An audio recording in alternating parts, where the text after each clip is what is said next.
I'm Angel. Welcome to part 4 of how I built my Head Hutt Mega-Sculpture. This is the Head Hutt that I'm sitting in here. That's the back side, and that's the side. That's the back there, and that's the front with the eyes. That's why it's called a Head Hutt. When I was in college, I made heads with every assignment I could, and I kind of always had a dream of building a house that was out of ceramic, not in the shape of a head necessarily, but a big turtle or something, which I may still do. Right now I'm dreaming about two big dragons. Any case, this structure has been like my classroom, my learning uh, companion project for bigger and better things. And if you're interested in learning more, I'm doing this real rough and raw series now about how I built it, but I will be putting together a little more polished documentation about how I built it with some numbers and fancy stuff like that. So if you're interested, subscribe, send me an email, in fact, and I'll put you on a list for notifications as I get a newsletter going. I'm about to start blogging about it, stuff like that. But while all that's happening, let's get into part 4 of how I built this Head Hutt Mega-Sculpture. Part 3 left off with the bond beam. Part 1 was kind of the setup and prep and beginning of digging. Part 2 was digging the hole. And part 3 was pouring the bond beam. This is part 4, and it is the pillars or the beams around here. You can see between my glasswork and openings there are pillars, and those are single pour, much like the bond beam. They're single pour concrete, just bags of Quickcrete with rebar infrastructure coming out and making these arches after that. So I was initially going to do wood beams with a reciprocal wooden roof on it, but I changed my mind partway through about a lot of things, and that was one of the things. As I learned more, I studied about cantonary arches, which is what you get when you flip a chain. When you hang a chain, it dangles in its strongest position, and then if you flip that over, that's a cantonary arch. And a lot of architecture is built with cantonary arches because it's a really strong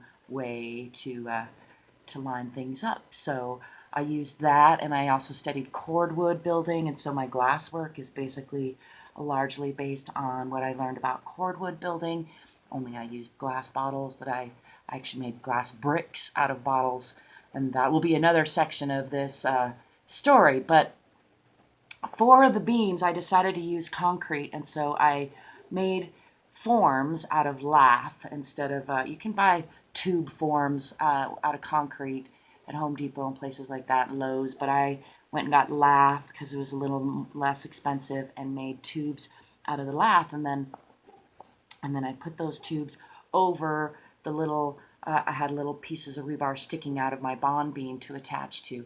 So I attached rebar again to that and made my cantonary arches, and then I single poured concrete to fill up those lath tubes, and they were all the same height in the back, and then in front they're actually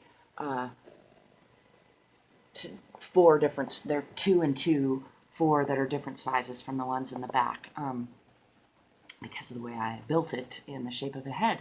So in any case, and I took great care to make sure that they were plumb straight up and down as I was pouring them, and plumb straight up and down. You know, it was easy to shake them to get the concrete to settle well, but then I had to make sure that they stayed perfectly plumb while after I shook them and settled them so that they hardened and cured perfectly straight up and down, which they did. I managed to, I've learned a lot about leveling and plumbing, and so they were put in, straight up and down anyway. But then I braced them with some boards, I think, or something, some 2x4s to make sure, and they hardened up quite nicely, and I cured them nice and slow.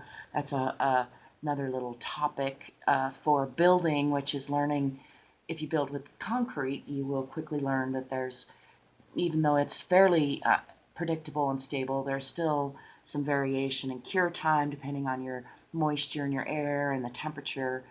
And so it's important to cure it as slowly as possible if you want it to be as hard as possible. And I did a pretty good job of that, I think, because I was learning so much about it, and I wanted to make sure that I had really good load-bearing beams up here, because then off those cantonary arches, I put more arches and probably a couple tons of concrete and cement up there. But by the time it was all done, I guess I might calculate that later and try to figure out how much weight is up there. But a lot anyway. And so I wanted to make sure that my beams, my pillars, were very solid and plumb and cured well, and had the proper rebar coming out of them. So I did pretty good job at that. I took a lot of pictures, not video at the time, for documentation. And so again, I'll be creating something a little more polished down the road with some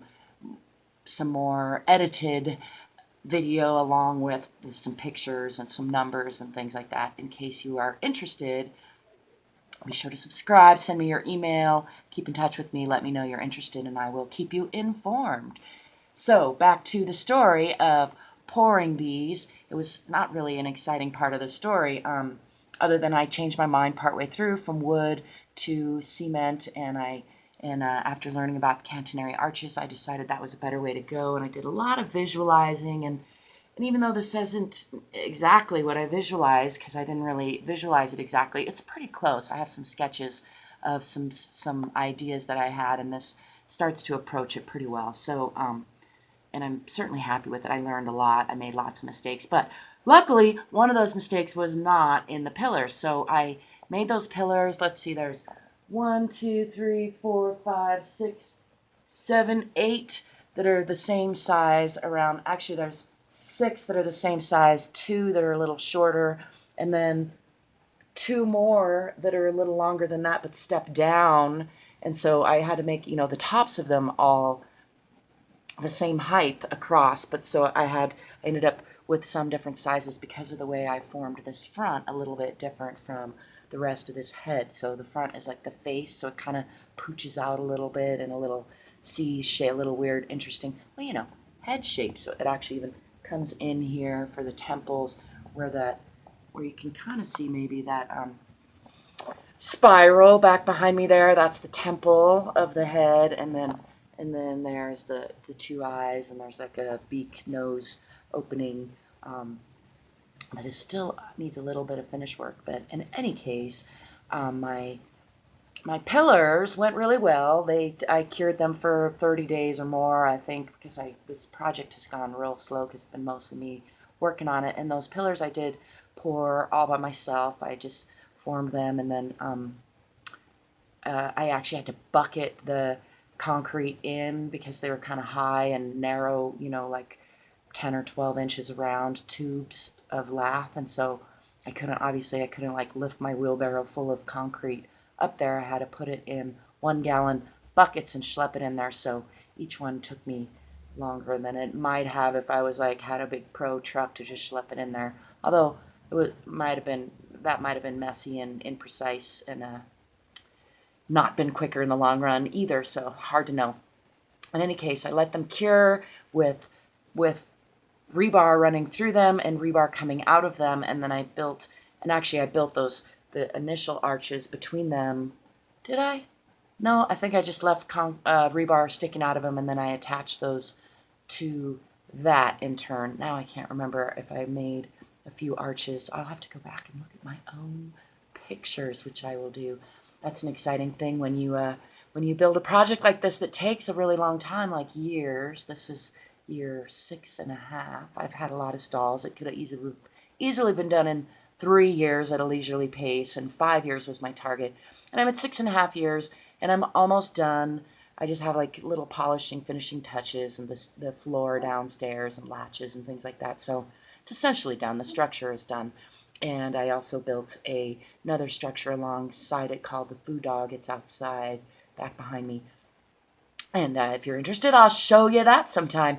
In any case, I think I'm going to wrap up. I know it wasn't a very exciting part of the story, but it's just how I built my head hut. That's the section 4 on the pillars. And next will be the arches themselves and the whole roof structure. That should be kind of exciting. I might stick a little section on the glass bottles. I'll probably do that after the roof section. So look forward to hearing your questions and comments, and till I see you next time, cheers.